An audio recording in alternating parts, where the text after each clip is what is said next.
Today, we're going to focus on manifesting. Why is manifestation important with regards to Dharma? Because knowing your Dharma, living your Dharma, means being in full alignment with your soul and your soul's purpose. And so, a big part of that is giving yourself permission to co-create your desires into reality. And I say co-create because we are co-creators with the universe. Not many people know that. They think either we're doing everything or God is doing everything. But actually, we're both. Us, the soul, and God, the supreme soul, come together, and that's how reality is created. So I always say it's like having a colleague at work who you work with. It's like you've got somebody on your team to support you. That's what it's like. So I'm going to give you the 5 stages that are your responsibility, and then the rest is up to the universe, or as we say, God's will. So the first stage is, what do you want? So many people don't know this. They focus so much on what they do not want, and that's where they go wrong. So when you think about what do you want, again, we come back to lower self and higher self. The lower self is going to want so many things. It's the ego mind. It's going to want everything. So how do you know? You check in with your higher self, your intuitive mind, because that's where you're going to find out your soul desires. And if you have a soul desire, it's not there randomly. It's there for a reason. It's there because that's what you're supposed to be doing. I said earlier that I have manifested everything. My soul desire was trademark the name Reiki Ritual, and I did. And my lower self was saying to my higher self, who do you think you are? You can't trademark the name. You don't own that name. All the Reiki people are going to hate you for doing this. And my higher self was saying, no, trademark the name, trademark the name. And I went ahead and I did it. And the first time it failed. It didn't get accepted. The application got rejected. And so then my lower self was having a field day saying, see, I told you, you're crazy. You shouldn't have done that. And my higher self was saying, appeal, do it again, do it again, do it again. And I appealed and I got it the second time. So everything in my life I have done, even the trademarking now, actually. Recently I did Journey from Karma to Dharma. That's going to be my next book title. So I've already trademarked that. Again, all these ideas, desires came from my higher self. And you'll know the difference between a lower self desire and a higher self, because a lower self will feel very contracting. It will be coming from a state of fear or from caution, whereas a higher self desire will light you up. Your body will tell you. You will also know it's a higher self desire because it will just come to you like a flash. So that's the first step that people muddle up on. They often focus the mind on what they do not want. If you speak to somebody who's looking to get married or looking for a partner, they'll often say, I don't want someone too tall, and I don't want somebody who lives with their parents, and I don't want... And you're thinking, well, what do you want then? That's where they go wrong. So it's so important to be specific and catch yourself out when you are saying what you do not want, because as you know, everything carries energy, and we don't want to be sending out energy for the opposite of what we want. And so this is so important to, once you've made you've made up your mind, you stick to it. You make that decision that this is what I'm going to get, even if you don't know the how. In fact, you mustn't know the how. The how is not your responsibility. The how is the universe's part. So be specific when you are doing this and make a decision. So remember, NLP is neuro-linguistic programming. That's what all of this is based on. So neuro is the thoughts and linguistic is the words. So it's very important that our words match up to our thoughts. And this is again where people have a problem, because they're not aligned.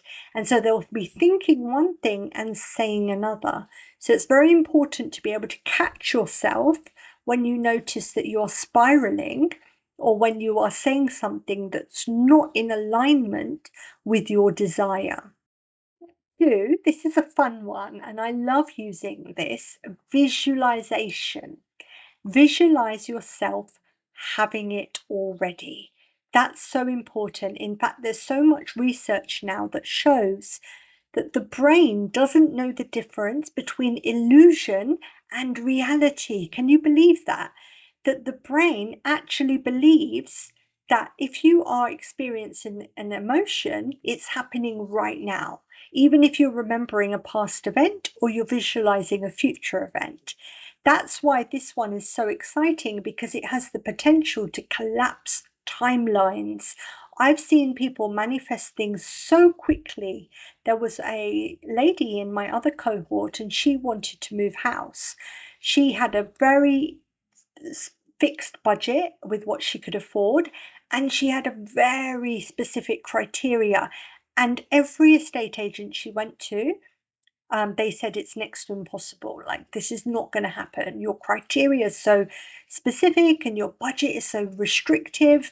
You're not going to be able to find something. And we did this formula with her. She went through each of these steps and she made sure that she followed them. And within 3 months, she was able to manifest her ideal home. When you visualize yourself having something, you collapse timelines. It happens so quickly. So visualize that wellness sanctuary, visualize your children having good health, whatever it is that you want, whatever your desire is, imagine it happening as if it's happening now. So you give yourself the physiological experience of it so that your body actually experiences the emotions. Because remember, there's two things here. There's the mind, which has to be on board with your idea, and there's the nervous system. So it's all very well doing all this mindset work and being ready, but if the nervous system's not ready, it's not going to happen. So spend a few minutes every day closing your eyes and imagining. So intentions are about your highest good.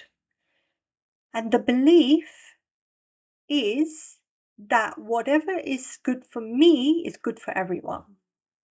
Remember I told you about when I closed my dance school? It was good for me, that decision, and actually had a ripple effect and ended up being great for everybody else involved as well.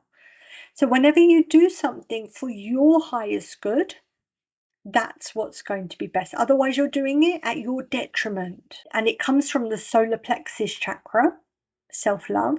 It's your sense of identity, self-worth, self-esteem. Anything beginning with self comes from the solar plexus. So you cannot possibly manifest if you do not believe you deserve it. To manifest big things, you might be manifesting small things right now, but big things like a big pay rise, a big promotion, an opportunity to work abroad, or whatever it is you want, you have to believe deep down that you are worth it. You deserve that. You have to have a very strong sense of confidence. I recently went for that audition I told you about for the TED Talk.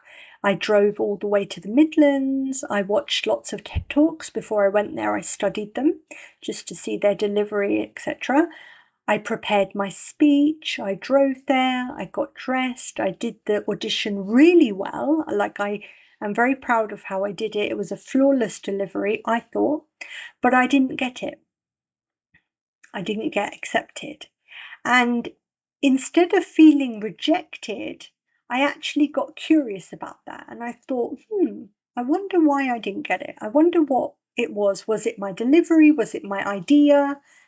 I would love to have feedback from them. So instead of taking it in a negative way and personally feeling rejected, that would have been wounded inner child had I felt that way. But I didn't. I just felt like, okay, interesting.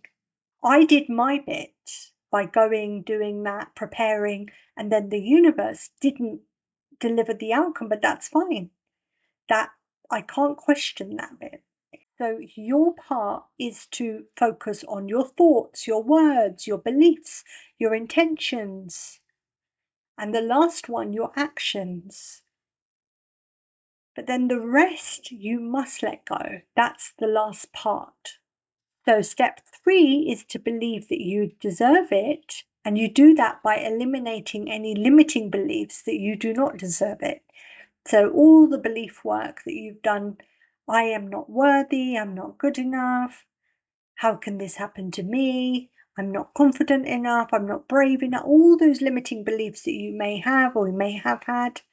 It's about eliminating all of them so that you can move on to step 4, which is take inspired action.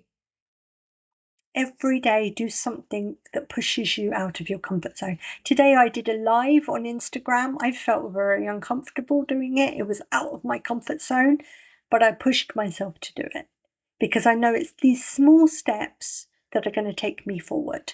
And one day, I'll do a live and it will come to me easily. There was a time when doing this presentation would have scared me. Now I do it so easily. So everything is about just taking small steps every day. Don't take your foot off the gas. But what we don't want to be doing is action from masculine, which is hustle and hard work and pushing and forcing. We want to do in flow.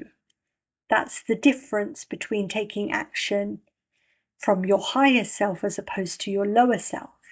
So every day, taking small steps towards it once you've made a decision. Don't go then back to step 1 and be like, do I really want a wellness surgery? Just stick to it and keep on taking steps towards it. And then if the path deviates, that's okay. Then go with the flow. And step 5 is the last one, trust and let go of the outcome. That's where you leave it. You surrender to the universe. That's where the saying comes in, this is God's will. But it's only after you've done all of that. Some people say it's God's will before. That's not possible because we have to be doing, we're the ones on earth, we're in a human body. We have to do our part and then the universe does the rest. So like I said, you and the universe, you're a team. You need to have team meetings. Just like you would at work, you have to tell your other team members what you want. Make it very, very clear. So letting go is so important. Just trusting that if it's meant for you, it will come.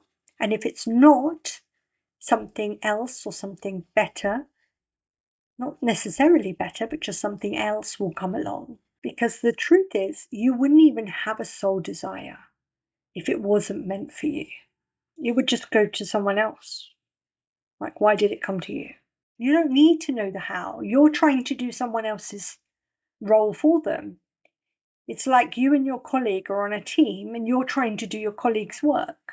Just focus on your work. Let the universe do their job. You do your job. That's all. Your job is thoughts, words, beliefs, intentions, actions. And then letting go of the outcome. That's it. So one of the things that I did was I changed my job title. So I was dance studio owner, yoga teacher, Reiki healer, and I'm saying it in this tone because I felt like they were not really justifying me. Not to say that those titles are not, not good or anything. For me, I felt like they were not justifying me, and I put it on my bio, author. And I feel like an author now. So you're not comfortable with it because your identity has not yet, is not on board. So you will not manifest it until your identity is on board. But you're waiting for it to happen and then you're going to get your identity on board. So once you adopt your identity, that's when you shift your mind and your nervous system starts to get used to this new version of you. I read a lot of books about manifesting wealth and abundance and money mindset blocks, and they all say millionaires are not made when they become millionaires. They adopt the identity of a millionaire and then the money comes, not the other way around. It's really important to strengthen your faith so that you're able to trust. One way is to look at evidence of everything you've already got in your life and have gratitude. because you wouldn't have got those things if it wasn't for you and the universe co-creating them together. So the more you are grateful, the more the universe is like, oh, she likes that. Okay, send more. And then you start to exude gratitude, radiate, your whole aura will change.